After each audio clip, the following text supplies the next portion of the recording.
She's known as America's Songbird, traveling the globe as a cultural ambassador for the arts. Our guest is jazz performer and educator, Myrna Clayton. Myrna, welcome to At the Table. Thank you. Thank you for having me. I'm thrilled to be here. You are certainly welcome. Thank you. Oh my gosh. Want to hear about your work as a cultural ambassador for the United States. You've traveled everywhere. Where have you been? Thank you. Well, it started, we were in Eastern Europe, in the Baltics, specifically Lithuania, Latvia, Estonia, Belarus, and Moldova. And we toured there with the U.S. State Department with a program called American Music Abroad. Wow. Yeah, and then after that, we went to Southwest Africa in Namibia. And so we performed in Namibia. And then we performed in Central America at Guatemala. So, oh my gosh. So, and your particular genre, yes, I think you love, is jazz. Absolutely. How did you get Absolutely. interested in jazz, and how is that then? How do people react when they hear this repertoire? Well, how I got introduced to jazz was through my father. My dad was a huge jazz fan, played trumpet, and I shared earlier when we were talking that my father, when he would pull out his horn, his trumpet, we knew that he was going someplace heavenly. My father was a minister and a college professor, and so when he would get quiet, we knew that he had to have a conversation with the spirit. And so that's how I got introduced to jazz. And certainly jazz and spirituality come together because of that for me. And so just the whole aspect of music and the improvisation, the creativeness, just kind of just oozes all through my soul and through my spirit. I want to ask about that jazz and music and spirituality. Yes. What that connection is, how that manifests. You know, it's an interesting thing because when you're improving, it's on the spot. At the same time, jazz is very structured, you know, and so you have to follow the melody.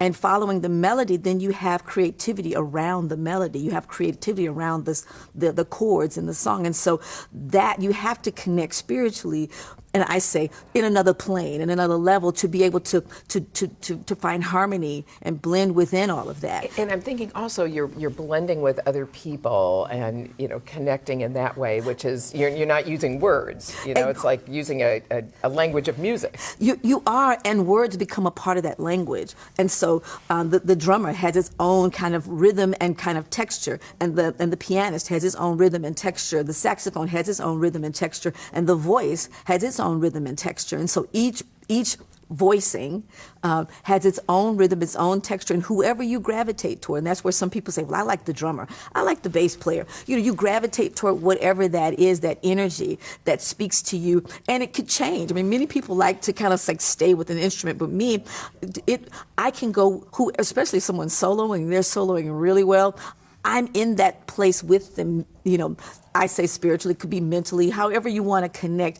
It's there, and you're going with them, and you're trying to kind of either ride with them or anticipate where they're going to go. And if they don't go where you anticipate, then it becomes like a fun adventure. And so it gives you that where no other music gives you that. Most music, it's very, you know, it's the same each time. Mm-hmm. Where with jazz, it's always going somewhere special and different. And I'm thinking even someone in the audience listening, you know, it's kind of very, you know, playful. Where are they going with it? You know, yes. You know, a little mysterious. And, you know, whatever issues you may have brought into the club that night or to the performance, it's like maybe, you know, you leave them aside for a bit. And that can be a spiritual Exactly, because we were talking about dance and how you like dance. And it's that same kind of thing. It's when you're dancing, it's like, oh, we're not going to do the same steps. Or how we may do the same steps, but it's how we do that step. It's that uniqueness. And each partner is different, too. And how they swing you out or how you turn or how you spin, each time it's very unique and different. And I would say, dare I say,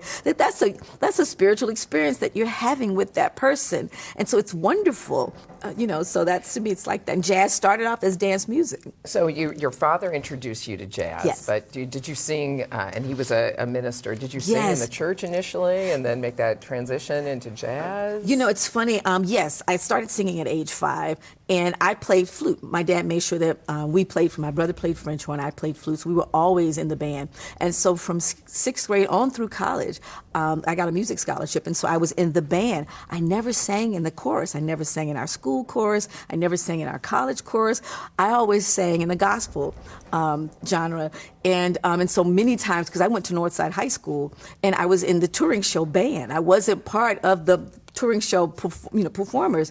And so all of my classmates were like, when did you start singing? And it was like, I've always sung, but I just didn't sing here. I played in the band. I love being a part of the band. And so that's how the whole music and me and my father and the jazz, because of course, not only jazz influenced so much music. It influenced R&B, it influenced soul, it's influenced all of that, funk. It's a truly American art form is what it absolutely is. And so I then, have been exposed, as many persons who grew up in America have been exposed to all types of music that were influenced by jazz. And so you come back to center with jazz, and then you kind of jaunt out into other places, but you come back to center with jazz to me. And I need to truth in advertising to our audiences. The first time I heard you, it was at First Friday, yes, at First Congregational yes. United Church of Christ, and of course Dwight Andrews, the love minister. Pastor Dwight. Yeah, yes. yeah, yes. Senior pastor there is also an amazing jazz musician and yes, composer yes. and professor and everything. So I love him, yeah. and what they're doing every First Friday is so rich, so very rich, and I'm so grateful each time they ask me to come and perform. And interestingly, previously, each time they asked me, I was just about to go on abroad, and so I was able to test out what I was my show. Aha. On there, and would ask them, what did you think? Did you think, it was okay? And so that was always great to do. So you have performed American jazz or jazz standards around the world. Yes. What was the reaction to that? Is any surprises also? Well, let me also mention I've performed elsewhere as a solo artist because with the State Department, with those venues or those countries, I've also performed in France, Germany, Nigeria, and Russia. I performed in Russia 4 times, and I've also performed in Switzerland, the Netherlands, and back in France last year, and so and Costa Rica. Yes, that was Costa Rica. That was fun. And so the things that's funny to me is the audience is the same. The audience, the music fan, no is matter the what same. country. No matter what country, they get into the rhythm. They love it, whether you understand the language or not. They get into the melody. They may know the lyrics based on the words of the song, but they don't speak English. Right. And so that's always fun. But one of the questions I've always received, no matter where, is they will ask me about 3 jazz artists, 2 in particular, but 3 for sure. The one female, Ella Fitzgerald. Her name is known worldwide, probably in the universe. Ella Fitzgerald. They not ask. Now, mind you, there's so many great singers, but she's the one that they mention and they are immediately associated with jazz. The other is either Louis Armstrong or Duke Ellington. And so they will bring them up now for those that are in terms of the audience members, because they have I guess I wouldn't say limited exposure. They have their favorites, and so. It started in center because those guys are the true straight-ahead jazz performers. I do see the arts as absolutely critical for diplomacy. And have you experienced that aspect of it, where you really feel that it broke down barriers between people who, again, couldn't speak the same language or had very different cultures?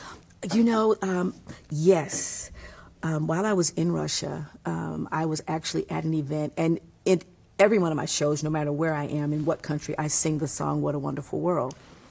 And I introduce it by saying, we're more alike than we're different.